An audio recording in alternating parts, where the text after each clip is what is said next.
Okay, so now we're going to switch things up a little bit. I'd like to bring Nichol up to the stage. I'll let Nichol introduce herself, but we've been talking a lot about, tactics, really kind of the things that we need to do to grow revenue and get more customers and raise funding. And we wanted to bring Nichol on today because we want to switch things up a little bit and talk about really the human resource and the importance of making sure that that's top of your mind as you're building your business. So, thank you. Thank you so much for having me. Hi, everyone. So when your team invited me to speak, one of the things that we were talking about was founder mental health. And as you know, and have probably experienced, founders rate higher in the likelihood of having depression. Founders are under a tremendous amount of stress. Founders, this, that, this, blah, blah, blah.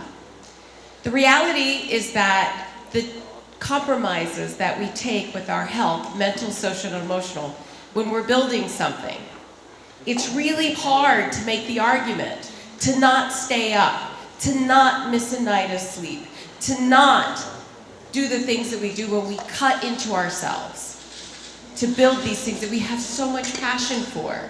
Does anyone out here know what I'm talking about? Yeah. We all do it. But what I hope to do with this talk and this conversation that we're having is maybe to shift that a little bit from something that is a nice to do to something that's actually a part of your success. So why am I here? I'm an investor, I'm a founder, and I'm a builder. So NIREMIA Collective is a pre-seed and seed stage fund, and we invest in wellness and well-being technology.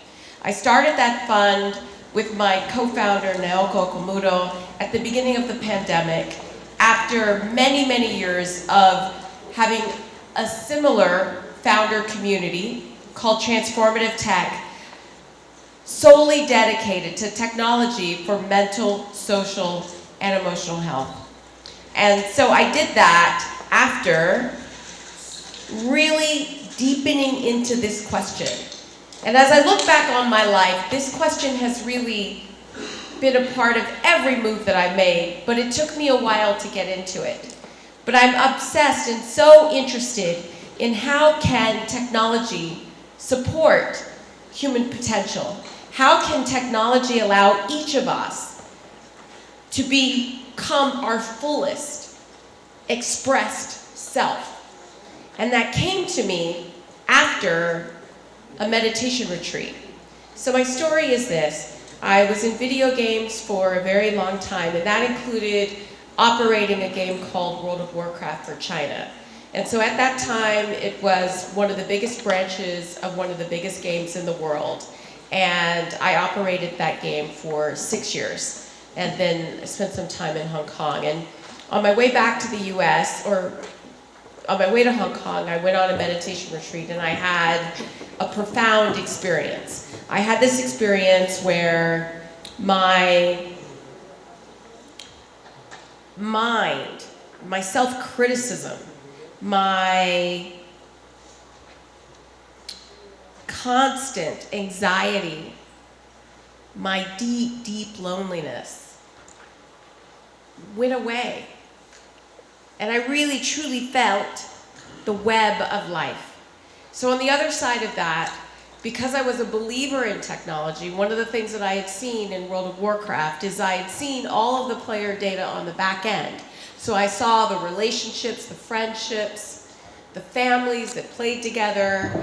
And so it seemed obvious to me that the key would be to use technology to make these kind of experiences available to more people. So my first big idea was, combine meditation and technology. And then it expanded because I realized not everyone was going to meditate. And so that got me into mental health. And then I realized, mental health without emotional health doesn't happen. And then that got me into social health because there is no emotional health without social health. And really my thesis is a very integrated one. We are holistic creatures. There is not one part of you. And so with that, I want to tell you something that maybe you haven't heard before. And it's a little heartbreaking. There are some investors who want you to be broken. And they want you to be broken because that lack of self-worth or the fear of abandonment or the things that drive us to build, they want you to tap into that. And so I've been in conversations around meditation and other things where people are like, well, they're driven. And if they're not driven, will they do what they need to do to build this? But it's a really outdated idea. And I'm glad. It's outdated and it's wrong, like as in morally wrong. And I'll tell you why. And I'm hoping that I'll convince you. The reason why is because in the age that we're moving into, especially in the age of AI, where everything moves so fast, it used to be that the momentum and the progress in a company could absorb the behavior that stemmed from your, what I call MDIs, mommy-daddy issues. It used to be that that behavior could get absorbed. People would say, yes, but he can raise money. Yes, but she knows product. And we can all think of founders that we've heard of, or who documentaries or movies have been made of, that when you watch that, you thought, oh, that person's broken, right? But now the speed is such. Imagine a Formula One race, but instead of it being a loop, it's got curves and asteroids. I made this on Midjourney. And the curves and the turns are shorter and faster than they used to be, even 5 years ago. And in addition, what is also happening is that the companies will be smaller, which means that it's going to be harder and harder to get the right people to stick with you on your vision if you have unresolved mommy-daddy issues. If you are a walking problem, you won't be able to build the team and you won't be able to make the turns. And a mistake in the age of AI with this speed can be the last decision you make for your company. I put this up here. I love James Courier. He's one of the founders of NFX. And so that you're not just hearing it from me, the well-being tech woman, I'm going to read it, so slow down. He says it really well. And I never really read slides, but I want to get this in your head. Particularly outstanding founders have an unusual drive coming from somewhere inside their personality. For some of them, that drive comes from feeling unworthy and thus needing to prove something. But the paradox of that personality is that these people also do things to self-sabotage. And all humans do this to some degree. But for founders in the age of AI, there isn't time for this. If you have this, you need to be aware of it and get past it and have your co-founders call you out on it. So it's not just me. And then to prove it a little bit further, I want to just give you a couple of cases. So emotional contagion. What this is it's the proven at this point situation that your emotions infect the people around you. And so this particular case, in 2015, Facebook did an emotional contagion test. And what they did is they changed the feed of 638,000 people. And half of those people got a happy feed, and half of those people got a sad feed. And then because they have the ability, they watched to see what the follow-on effect was, how wide was the blast radius? Meaning, if you saw happy, and did you post happy? And it's about 3.2 times. And this is digitally, so this is just text. This isn't even as impactful as in-person is. There was a study that just came out 2 days ago with a thing called hyperscanning, which is where you can see two brains at once, where they showed that brains on Zoom are different than brains when people are talking together. This is also one reason why remote teams should get together periodically. But this is, the in-person impact is even stronger of emotional contagion. The second one is emotional broadcasting. And so what this is that we are constantly broadcasting what is going on internally. So what that looks like is pupil dilation, heart rate variability. You might not know this, but the whites of your eyes change color with every heartbeat. It's not something you notice consciously, but one of the things that happens is that when human beings are in rapport, which is the third point, their heartbeats start to coalesce.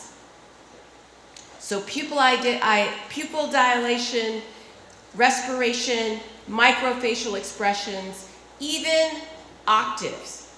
So basically, when we're together, we dance and we sing nonstop. And when people are in rapport, when teams are in rapport, they go into synchrony. And synchrony, many people think, is the precursor for group flow. Flow is a good thing. Group flow is even better. And so this is happening. And so what this means is that you can't hide. All you can do is shift. So when you're coming from a place where you're coming from trust, or where you're coming from fear, everybody knows it. Everyone knows it.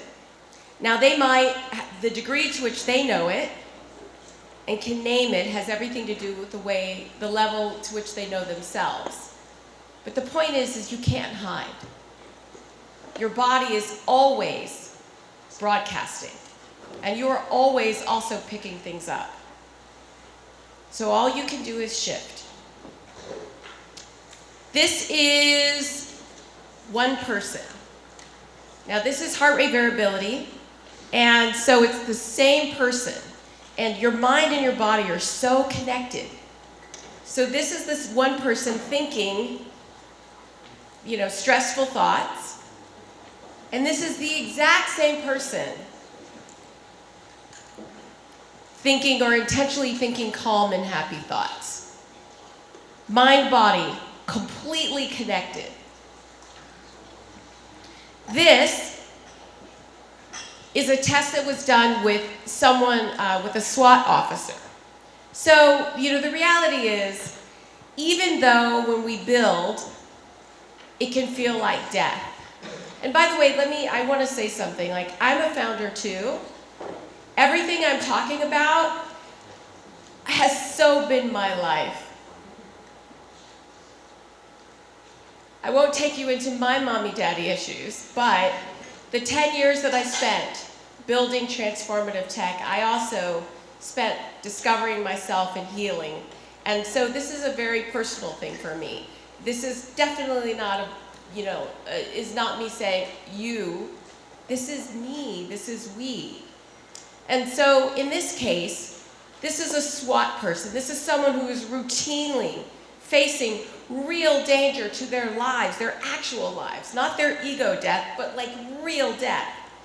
And they were trained to be able to use their breath to shorten their stress response in moments, in seconds. The reason why I'm showing this to you is because I'm going to show you how to do this. But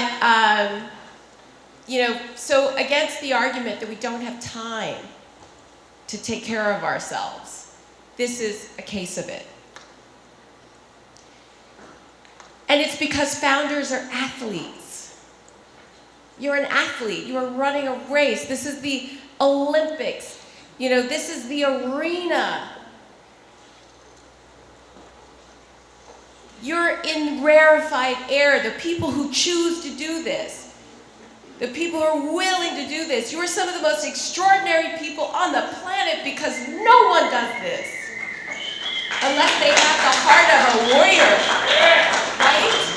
So you're an athlete. And so when you think about your mental, social, and emotional health, your physical health and fitness, it isn't just intellectual. It isn't just your ability to see the market opening and this and that. It's also really seeing your body as your foundation. And so I call it cognitive athleticism. And so there's a whole long list of things that you can do, but these are the basic 4. And if you do these 4 things for 4 weeks, your stress level and your life will change. Now, a lot of people you probably have heard about get more sleep, get more sleep. What you can do is you can just make sure the sleep that you get is quality sleep. Drinking destroys your sleep. It just does. The only way for drinking to not destroy your sleep is if you do it 6 hours before bed. So if you know you're going into a tight period and you can only sleep for 6 or 7 hours, for like 6 hours, then just make sure it's quality sleep. Don't drink before bed. Avoid sugar late at night. Avoid caffeine late at night. So, you are balancing it yourself. Another one that people really typically disregard is hydration. Hydration directly affects your cognition.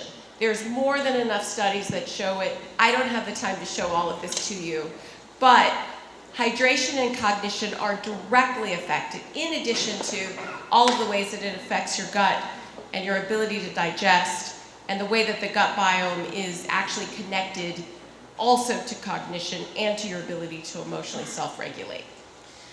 Stress, having a quick thing to do that can break stress. I'm going to show you a couple of things. And really learning how to train your heart rate variability. And I'm going to show you something really fast for that. So get some devices.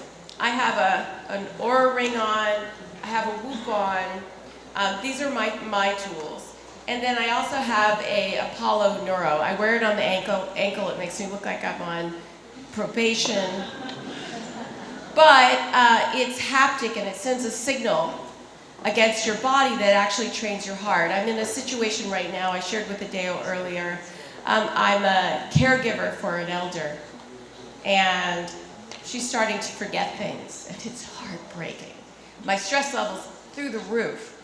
So I'm doing all of this nonstop because I'm also, working in my fund and managing my community at the same time. And so HeartMath is heart rate variability training. This is technology, but everything can be done analog. And so for that, we're going to do 2 things very quickly, just so that you know how to do this yourself. So I want everybody, close your eyes. Everyone close your eyes. And now I want you to imagine raising money. Stresses everybody out. Raising money in a brutal market. And you're at your computer, you're trying to find a lead, you're trying to find someone, you're trying to get an introduction, and allow for a moment all of the stress to actually come into your body. Just feel it, the tightness in your shoulders, the slight nausea in your stomach, the sweatiness in your hands, asking for money over and over and over again in a rough market. So you have that. And now what I want you to do is clear that out or drop that thought, and then keep your eyes closed, and you're going to just breathe with me. And we're going to count to 5. So you're going to inhale for 5 when I tell you to start, and then you're going to exhale for 5. And you're going to imagine the breath coming from your heart, as if you were breathing with your heart. And we'll do it twice together, and then you'll just find a rhythm. So breathe, inhale, 1, 2, 3, 4, 5. Exhale through your heart, 1, 2, 3, 4, 5. Inhale, 1, 2, 3, 4, 5. And exhale, 1, 2, 3, 4, 5. And now do it one more time on your own at a rhythm and a pace. 1 or 2 more times on your own at a rhythm and a pace that works for you, but it's in and out of your heart.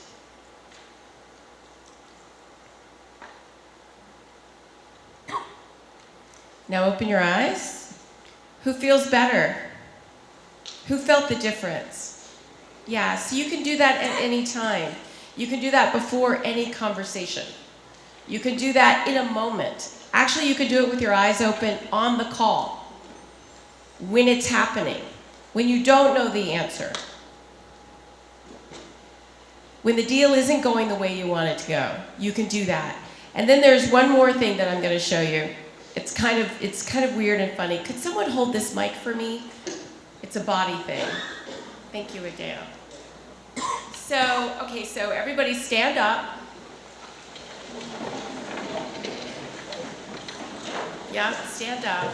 And so this is a brain hack. What it is that your brain sort of manages, it all works together, but when you cross your arms over, it brings another level of attention to your brain. So what you're going to do is you're going to take your right hand and put it on your left earlobe, and your left hand and put it on your right earlobe.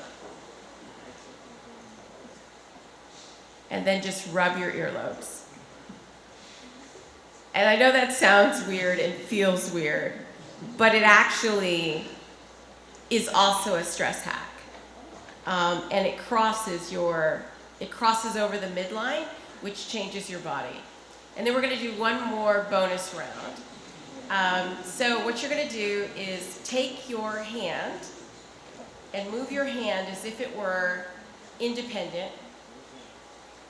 And then now get that to go into the elbow, and then get that to go into the shoulder, and then do with the other hand, first just the hand, and then the elbow, and then the shoulder. And then move it, and then get your ankle into it. I know. And move it. Great. Thank you.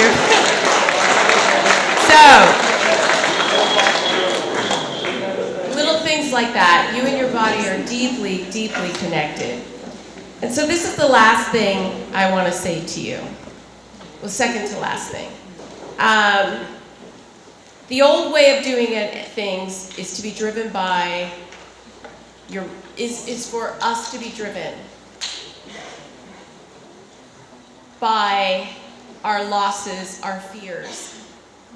But there is another way to do it, which is to be driven by love. How many people have children? And you know, like how many people know what it looks like when your heart in the shape of that child walks out the door and you know you would do anything for that child. And so what I would encourage you to do is, one, to take care of your bodies, because it is the cognitive foundation for your brains. And two, whatever it is, only you know, but whatever it is, that thing, that nagging thing from your childhood or a heartbreak or a betrayal that you're still pulling around, and it's getting in between you and connection, and getting in between you and being truly deeply connected to the people in your life, whether it's your family or your co-founders. Address it. It's slowing you down. And believe that everything that you're building, you can build it from love too. You can build it from love. And so for me, here's what I'm looking for. We do pre-seed and seed, and I'm interested in anything related to mental, social, and emotional health. I'm really interested in collective intelligence.